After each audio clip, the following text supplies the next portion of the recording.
Good morning students, welcome back to my YouTube channel mister bio with Irfan Khan. और आज का जो टॉपिक स्पेशली हमारा होने वाला है वो है RH factor and erythroblastosis fetalis। What is the erythroblastosis fetalis as well as what is the RH factor. आज हम इन्हीं के बारे में डिस्कशन करेंगे। प्रीवियस वीडियो जो था वो लॉन्ग हो चुका था, काफ़ी ज़्यादा डिटेलिंग हो चुकी थी ब्लड टाइप्स में, तो हम लोगों ने वहाँ पे डिस्कस नहीं किया था। आज हम लोग डिस्कशन करेंगे कि what is the RH factor, RH factor क्या होता है, erythroblastosis fetalis क्या होती है, और व्हाट विल बी हैपन, क्या होता है in case of when RH positive baby blood mix with the RH negative mothers. ठीक है, ये सारी चीज़ डील करेंगे। सबसे पहले क्वेश्चन तो यही बनता है कि what is the RH factor, और ये RH पॉजिटिव क्या होता है और RH नेगेटिव क्या होता है। हम इनके बारे में आज पूरा डिस्कशन करेंगे। तो थोड़ा सा मैंने यहाँ पे ऑलरेडी थोड़ा सा कुछ पॉइंट मेंशन कर रखे हुए हैं जिसको कंसीडर कर लेते हैं, आफ्टर दैट और उसको डिटेलिंग करते हैं। तो स्टार्ट करते हैं फर्स्ट पॉइंट से। तो RH factor associated with RH antigen, कहते हैं RH फैक्टर जो है वो एसोसिएट करता है RH एंटीजन से। What is the antigen? Antigen मैंने आपको लास्ट टाइम बताया था। आपके माइंड में आए या ना आए कि RH जो एंटीजन होता है, सॉरी जो एंटीजन होता है वो प्रोटीन होता है, मैंने आपको लास्ट टाइम प्रीवियस वीडियो में बताया हुआ है, आप वहाँ पे डिस्कशन कर सकते हैं, मतलब ऑब्जर्व कर सकते हैं। ठीक है, तो बस मैं एक पॉइंट लूँगा, एक पॉइंट से ही क्लियर करूँगा। मैंने आपको सिर्फ एक पॉइंट ये स्पेशली बताया था कि जो RH एंटीजन होता है, और सॉरी एंटीजन एंड एंटीबॉडीज,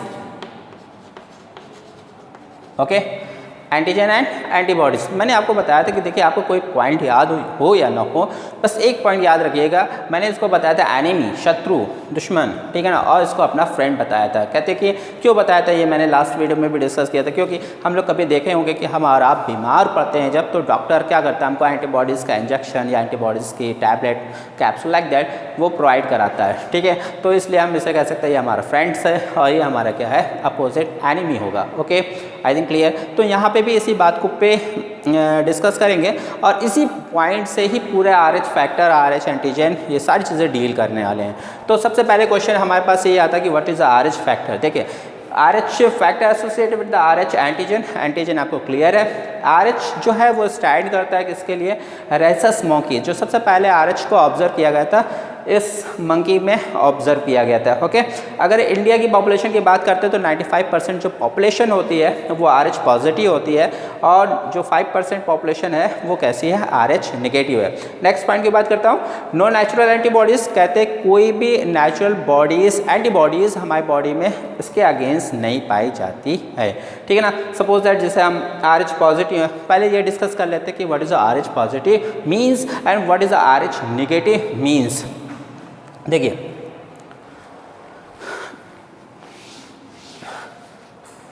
जब मैं लास्ट टाइम आपको ब्लड ट्रांसफ्यूज़न बता रहा था तो मैंने बताया था कि जो ब्लड का ट्रांसपोर्टेशन होता है, जैसे मैंने आपको लास्ट टाइम गोलूराम और उनके फ्रेंड्स का एग्जांपल दिया था, तो उसमें बताया था कि कोई जब ब्लड डोनेट करता है, सपोज दैट A है, इसने ब्लड डोनेट किया है,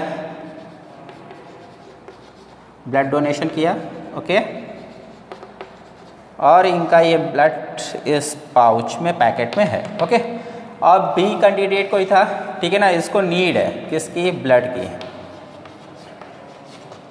नीड ऑफ ब्लड, इनको ब्लड की नीड है, तो ये ब्लड जो इनको क्या कहता है, ट्रांसफ्यूज करा दिया जाता है, दे दिया जाता है, इनको डोनेट कर दिया जाता है। ठीक है ना, ए ने डोनेट कर दिया था, रखा हुआ था ब्लड, ठीक है ना, ब्लड बैंक में, फिर वो इनको डोनेट कर दिया।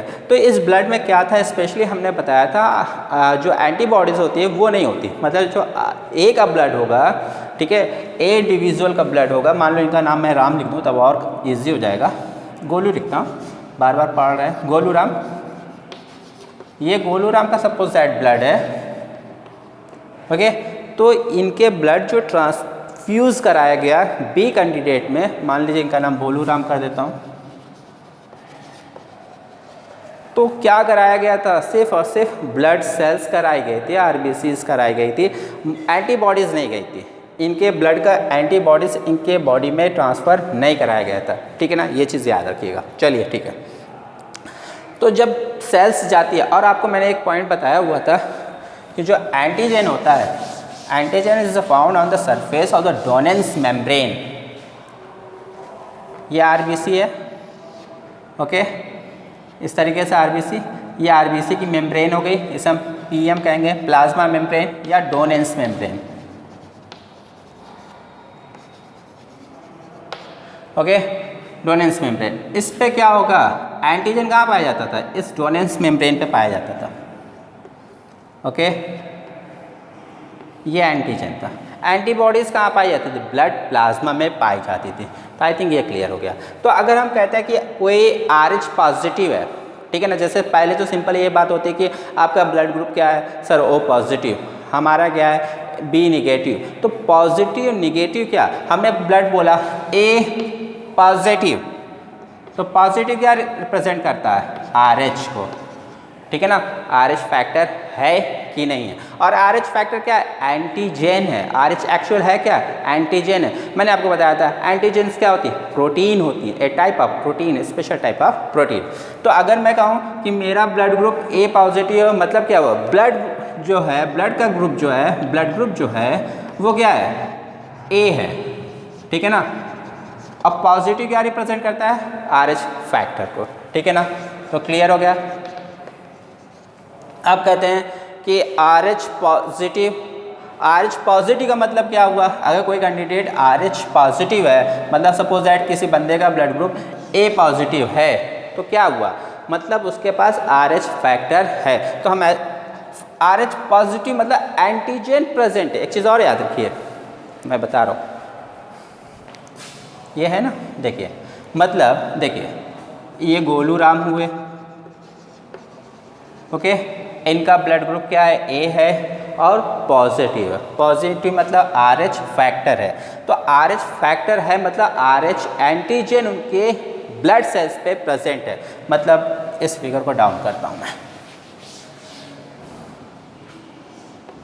ओके,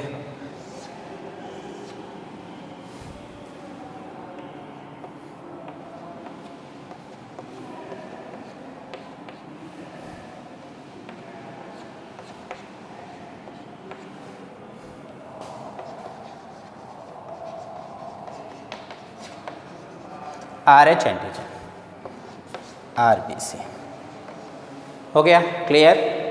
गोलू राम, उनका ब्लड क्या है, A पॉजिटिव है, मतलब ब्लड ग्रुप कौन सा है, A है, और पॉजिटिव क्या है, RH फैक्टर रिप्रेजेंट कर रहा है।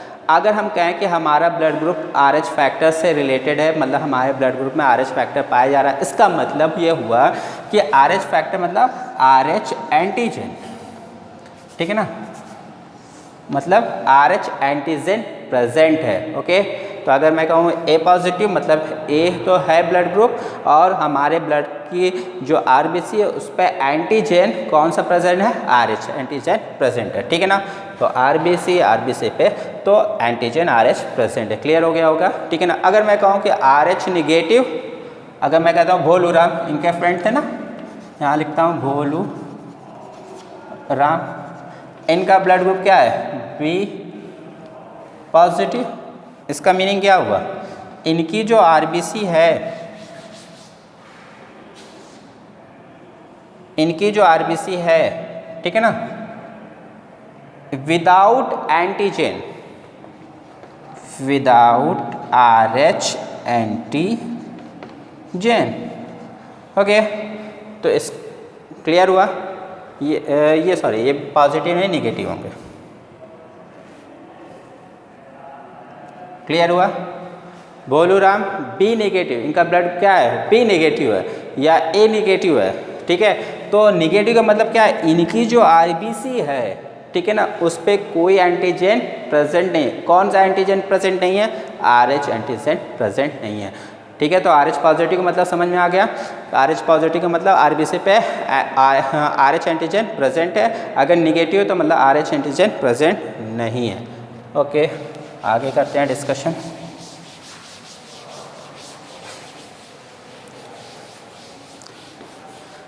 तो ये पॉइंट्स क्लियर हो गया, RH का क्लियर हो गया, तो ब्लड ग्रुप भी क्लियर हो गया कि हाँ A पॉजिटिव है, B पॉजिटिव, उसकी मीनिंग क्या होती है, A नेगेटिव है या B नेगेटिव है या AB नेगेटिव है, AB पॉजिटिव है, उसकी मीनिंग क्या होती है, ठीक है ना। अब हम डिस्कशन करेंगे इरेथ्रोब्लास्टोसिस फेटालिस पे, देखिए इसको।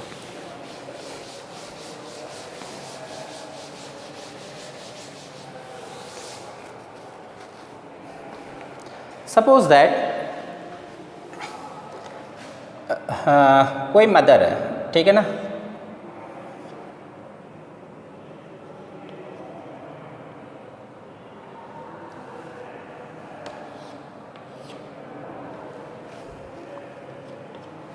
ओके, सपोज दैट कोई मदर है, फीमेल कैंडिडेट है, फीमेल का सिंबल जानते ही आप, ये है, ठीक है ना, मैं इसको मदर मान लेता हूँ। इनकी जो मैरिज हुई थी, शादी हुई थी, वो मेल कैंडिडेट, उसका ब्लड ग्रुप कोई भी ब्लड ग्रुप हो, ये suppose that RH positive negative है, RH नेगेटिव, और इनका ब्लड ग्रुप क्या था, RH पॉजिटिव हो, डजेंट मैटर। इनकी जो ऑफस्प्रिंग आई, ठीक है ना, इनका जो बेबी आया, सपोज दैट ये कोई बेबी हो गया, ओके, ये RH पॉजिटिव अगर है तब क्या होगा, देखिएगा, बहुत ध्यान से सुनिएगा, ये बड़ा इंपॉर्टेंट है। कहते हैं कि अगर कोई फीमेल कैंडिडेट है, ठीक है, उसका ब्लड ग्रुप RH निगेटिव है और उसका बेबी जो है वर्म में जो है जिसका डेवलपमेंट हो रहा है उसका ब्लड ग्रुप RH पॉजिटिव है, then what will be happen. Okay, ये मैं इतना डिस्कशन क्यों कर रहा हूँ, क्योंकि यहाँ से कुछ क्वेश्चंस जनरेट हो रहे होंगे आपके माइंड में, वो मैं डिफाइन करने वाला हूँ। देखिएगा, अगर मैं कहा कि इसका बेबी का क्या है, RH पॉजिटिव है, मतलब RH पॉजिटिव होगा तो क्या होगा, एंटीजन, ऐसे एंटीजन प्रेजेंट है, ओके, एंटीजन क्या होगा, प्रेजेंट होगा।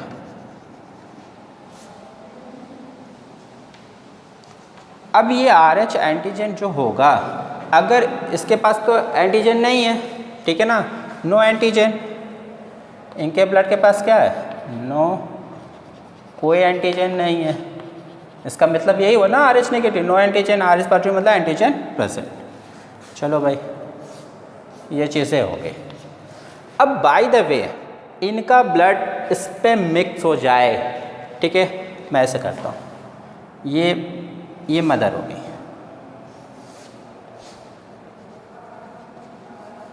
ओके, ये प्लेसेंटा, ओके, और इधर हो गया बेबी, ओके। अब देखिएगा, यहीं पे सारी चीज़ें क्लियर होंगी।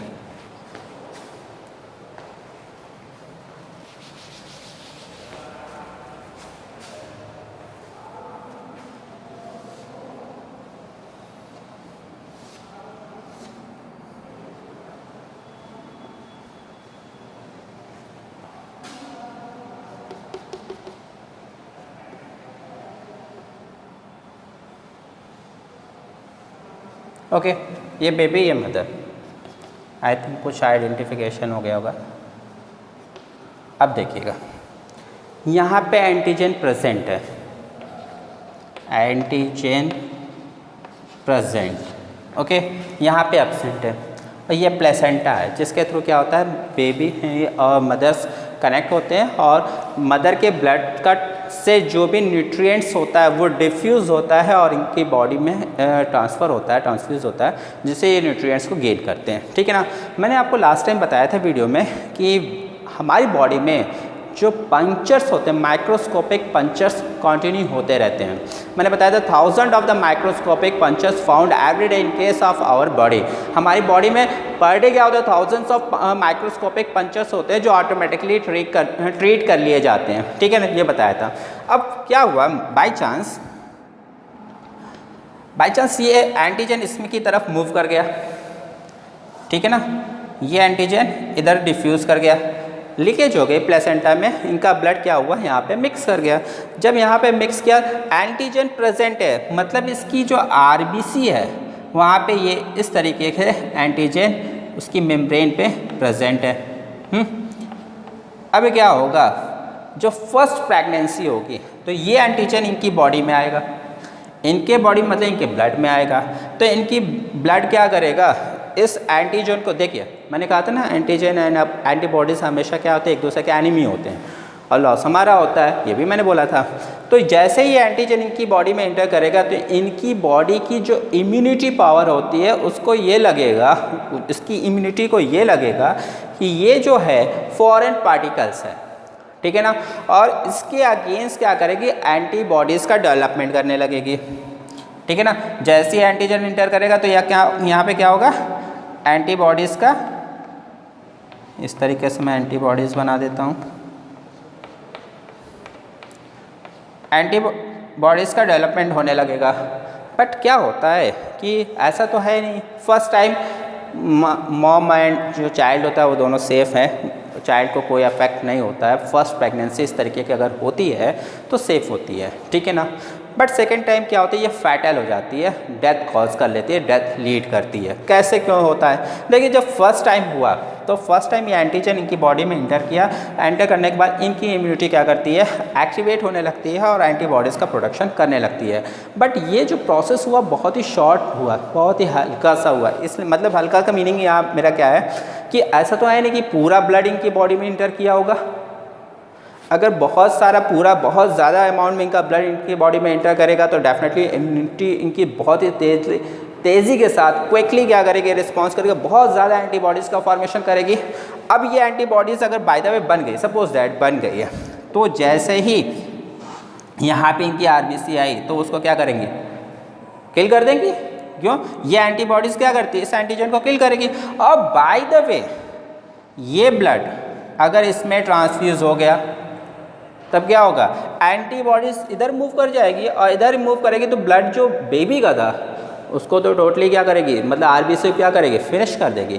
तो यहाँ पे क्या होगा, देन डेथ कॉज होगी, क्या होगी, डेथ कॉज हो जाएगी। तो इसलिए क्या होता है, जब फर्स्ट टाइम इस तरीके का अगर कंडीशन आती है जिसमें क्या होता है, RH पॉजिटिव अगर चाइल्ड है और RH निगेटिव मॉम है, ठीक है ना, तो फर्स्ट टाइम इस तरीके का लीकेज होता है और इनके एंटीजेंस मतलब इनकी आरबीसी इसमें एंटर करती है, तो फर्स्ट फ्यूचर में जो होने वाली बर्थ है वो सेफ हो जाती है। बट सेकेंड टाइम क्या होता है, सेकेंड टाइम इनकी क्वांटिटी और इनकी इम्यूनिटी और ज़्यादा स्ट्रांग हो चुकी होती है और बहुत ज़्यादा इसमें एंटीबॉडीज़ का प्रोडक्शन होने लगता है, हो चुका होता है, ठीक है ना। तो अगर by the way second time में ये इस तरीके का ट्रांसफ्यूज़न हुआ, इनका ब्लड इधर की तरफ मूव किया, तो श्योर क्या होगा, इनकी जो आरबीसी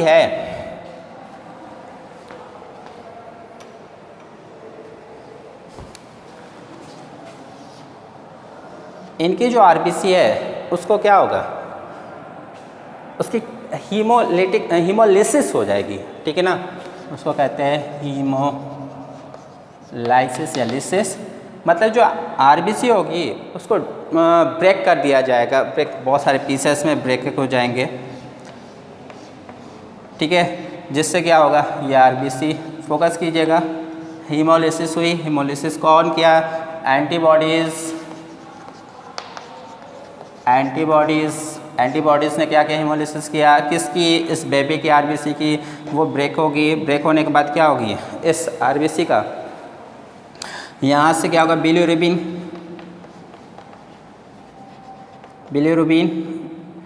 रिलीज़ होगा और बिलीरुबिन जब क्या होता है रिलीज़ होगा तो जॉन्डिस हो जाएगी, ओके, जॉन्डिस हो जाएगी तो क्या होगा, डेफिनेटली इसका अफेक्ट इस बेबी के हेल्थ पे पड़ेगा, हो सकता है ब्रेन डैमेज हो जाए और होता ही है, उसका अफेक्ट इनके ब्रेन पे पड़ता है और साथ ही साथ इनमें एनीमिया हो जाएगा, खून की कमी हो जाएगी और उनकी डेथ हो जाएगी। तो ये कंडीशन क्या कहलाती है, एरिथ्रोब्लास्टोसिस फेटाइलिस, ठीक है ना। I repeat again, this condition is known as what will be happen in case of the erythroblastosis fetalis. In case of erythroblastosis fetalis, the transfusion of RH negative mother's blood when enter into the RH positive blood of the baby in the second pregnancy, it is a fatal and this phenomenon is considered as erythroblastosis fetalis. Okay. एक क्या condition है कि इसको check किया जा सकता है, इसका कोई प्रिवेंशन है, कोई है ऐसी प्रिवेंशन की इसको हम रोक सकते हैं, तो हाँ डेफिनेटली है। चलिए क्या होता है कि अगर कोई फीमेल कैंडिडेट RH नेगेटिव है, उस at the time of the pregnancy check कर लिया जाता है ब्लड एल्कोहल का, आर एच नेगेटिव है तो हम क्या करते हैं, इनको एंटीबॉडीज़ मतलब एंटी डी का इंजेक्शन देते हैं। ये इंट्रावैस्कुलर इंजेक्शन होता है एंटी डी क्या है इम्यूनोग्लोबुलिन है, ठीक है ना, मतलब ये एंटीबॉडीज़ है। जो एंटीबॉडीज़ मैं यहाँ बार बार डिस्कशन कर रहा हूँ तो ये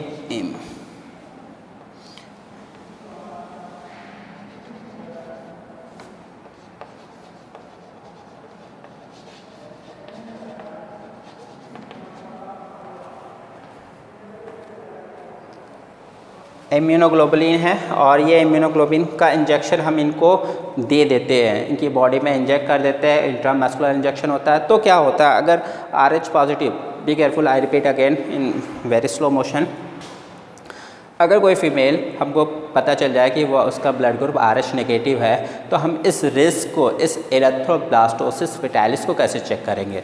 तो हम जैसे ही ऑब्जर्व कर लेते हैं कि ये RH नेगेटिव है तो इन्हें एक इंजेक्शन देते हैं जिसका नाम होता है एंटी डी इंजेक्शन। ये एंटी डी इंजेक्शन क्या है, एक्चुअल ये एंटीबॉडीज़ का इंजेक्शन है। कौन सी एंटीबॉडीज़, इम्यूनोग्लोबुलिन का इंजेक्शन होता है। ये इंजेक्शन जब इस फीमेल कैंडिडेट, इस मदर के में इंजेक्ट किया जाता है तो ये जो एंटीबॉडीज़ होती है, मतलब सपोज दैट ये एंटीबॉडीज़ क्या होती है, ये जो एंटीजन आता है तो उसको वो उस आरबीसी को किल कर देता है। मतलब कोई बाय चांस यहाँ बेबी से कुछ आरबीसी के ब्लड में इंटर करती है तो वो ये जो इम्यूनोग्लोबुलिन है या एंटीबॉडीज़ जो है वो उसको क्या करती है, उस आरबीसी को किल कर देती है, ठीक है ना, जो इनके में पास हुआ होता है।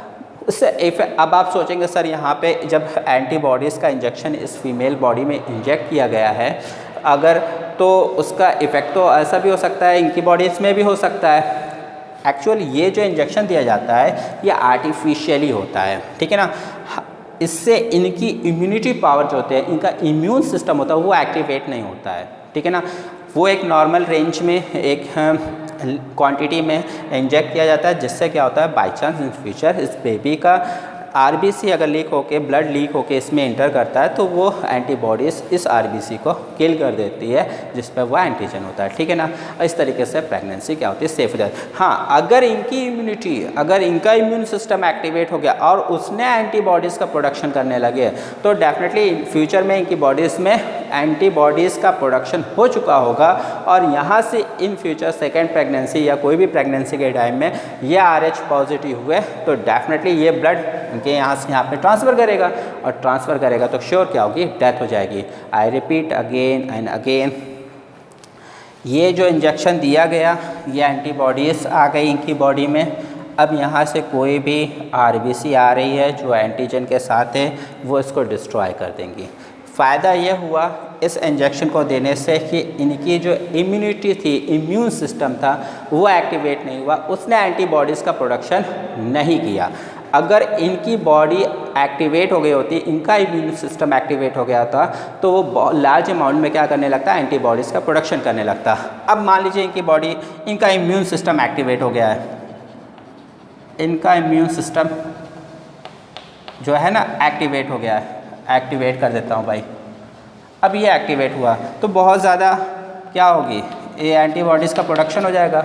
अब बाय चांस ये ब्लड लीक करके इनके बॉडी में चला गया तब क्या होगा, तो डेफिनेटली क्या होगी, ये एंटीबॉडीज़ इनके बॉडी में इंटर जैसे ही करेगी, ठीक है, जितनी आरबीसी हैं सबको क्या करेंगे, किल कर देंगे। किल करेंगे तो क्या होगा, एनीमिया होगा, ठीक है ना। और जब हीमोलिसिस होगी, आरबीसी ब्रेक होगी, बिलीरुबिन रिलीज़ होगा, ठीक है ना, जॉन्डिस होगी और बहुत सीरियस प्रॉब्लम क्रिएट हो जाएगी। फाइनली क्या होगी, बेबी की जो है वॉर्म में ही क्या होगी, डेथ हो जाएगी, ठीक है ना। आई थिंक क्लियर होगा। एक क्वेश्चन आपके माइंड में और आता होगा, sir what will B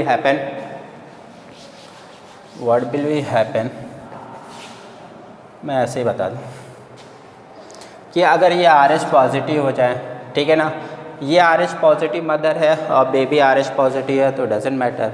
negative है तो क्या होगा, ठीक है, निगेटिव है तो क्या होगा, तो निगेटिव होगा तो यहाँ पे एंटीजन नहीं होगा, सिंपल सी बात है, ठीक है ना। और अगर बाय द वे सिंपल सी है, अगर मदर RH पॉजिटिव है तो डजेंट मैटर, ठीक है, चाहे बेबी RH नेगेटिव हो या RH पॉजिटिव हो। ओके, आई होप आपको क्लियर हो गया होगा। तो तो मुझे उम्मीद है आपको एरिथ्रोब्लास्टोसिस फेटाइलिस क्लियर हो गया होगा। नेक्स्ट वीडियो जो हमारा होने वाला है वो हार्ट के ऊपर होगा कि हार्ट में कौन कौन सी ब्लड वेसल्स होती है, चैम्बर्स होते हैं, उसके बारे में हम डिस्कशन करेंगे। ओके, अगर if you have any problem, अगर आपको कोई प्रॉब्लम होती है तो डेफिनेटली आप कमेंट कीजिएगा, मैं डेफिनेटली उसका आंसर देने की पूरी कोशिश करूँगा। Okay, thank you so much.